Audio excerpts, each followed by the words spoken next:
When someone hurts you and later comes back, one of the main reasons is guilt and regret. At first, they might not feel the weight of their actions. They may justify their behavior, blame circumstances, or even convince themselves that you'll eventually forget. But as time passes, reality sets in. They start to replay the moments, the words, the pain they caused. They realize that while they moved on easily at first, something feels off. An emptiness, a discomfort that keeps creeping back. Guilt begins to settle in, and suddenly, their choices don't seem as justified as they once did. Regret follows closely behind. Maybe they see you thriving without them, and it makes them question their decision. Maybe they thought they could do better, only to realize they lost someone who genuinely cared. Regret doesn't always come from missing you. It often comes from realizing they underestimated your value. They remember the comfort, the support, the way you were always there.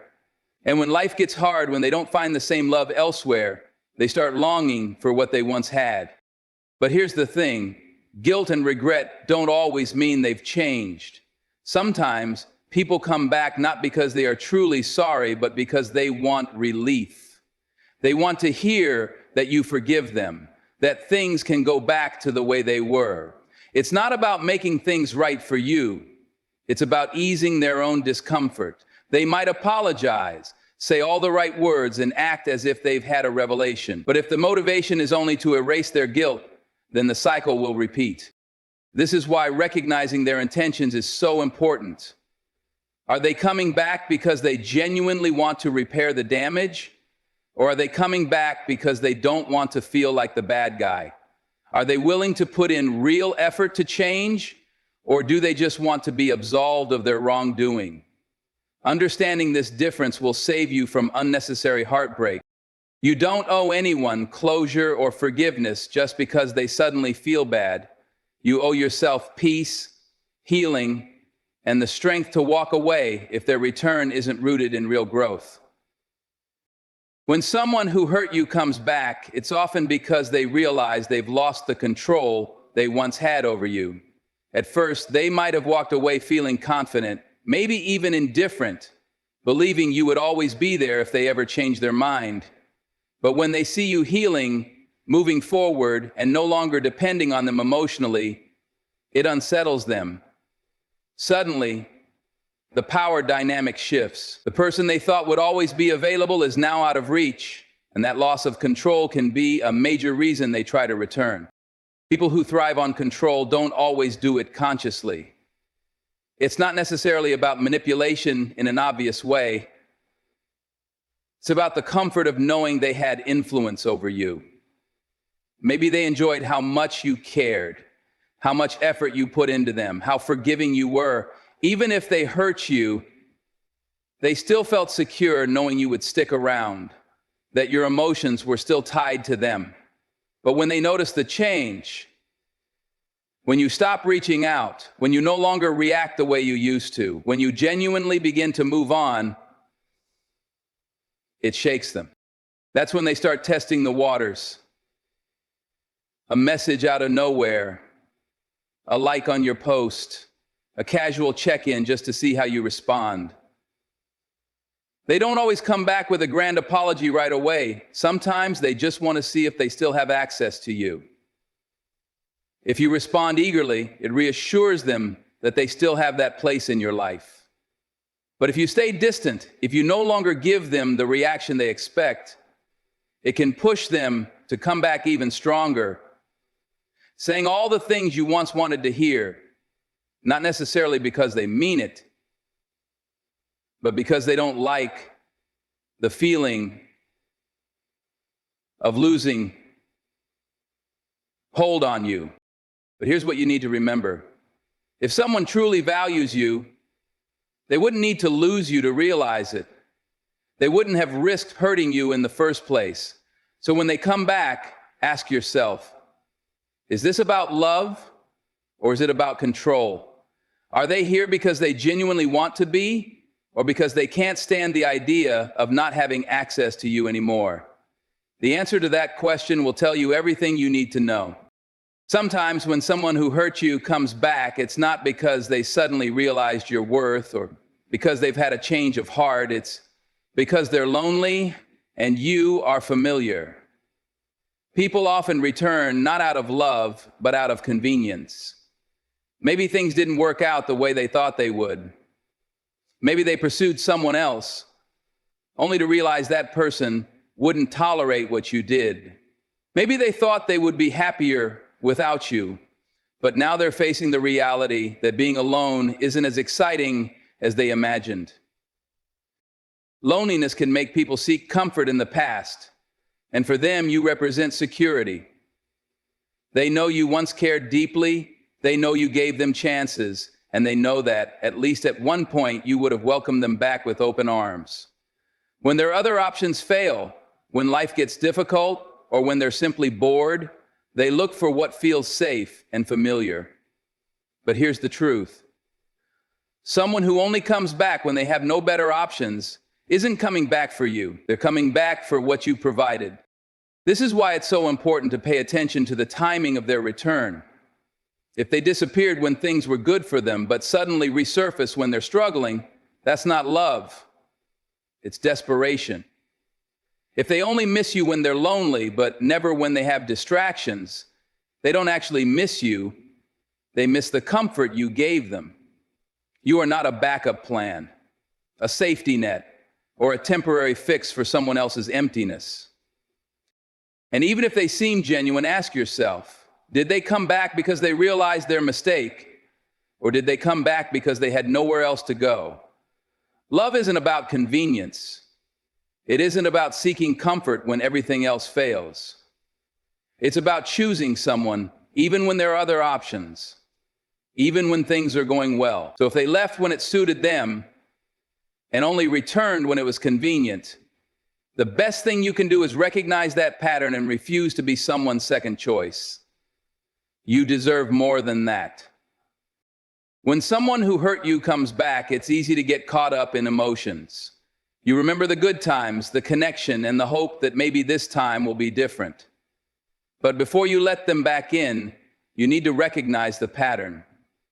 Is this truly a change, or is this just another cycle? People who hurt you in return often follow a script. They disappear, they act distant, they leave you questioning everything. Then when they feel like they're losing you or when they need something from you, they come back with apologies and promises. But if this isn't the first time, why should you believe it's the last? Patterns don't lie. A person's words can change, but their consistent actions tell the real story. If someone repeatedly breaks your trust, takes you for granted, or only shows up when it benefits them, it's not an accident. It's a cycle. And if you don't recognize it for what it is, you'll keep getting pulled back into it. Each time they return, they know exactly what to say to make you lower your guard. They play on your emotions, on your kindness, on your hope. But ask yourself, have they actually changed?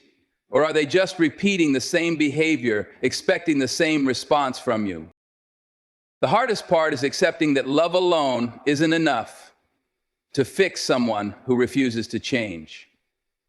You can care about them deeply, but if they keep showing you the same destructive patterns, your feelings won't make them different.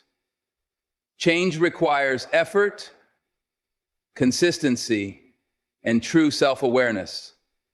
If they really want to be better, their actions will show it over time, not just in the moment when they're afraid of losing you. You owe it to yourself to stop excusing behavior that keeps hurting you. Pay attention to what they do, not just what they say. A person who truly values you won't put you through the same pain over and over again.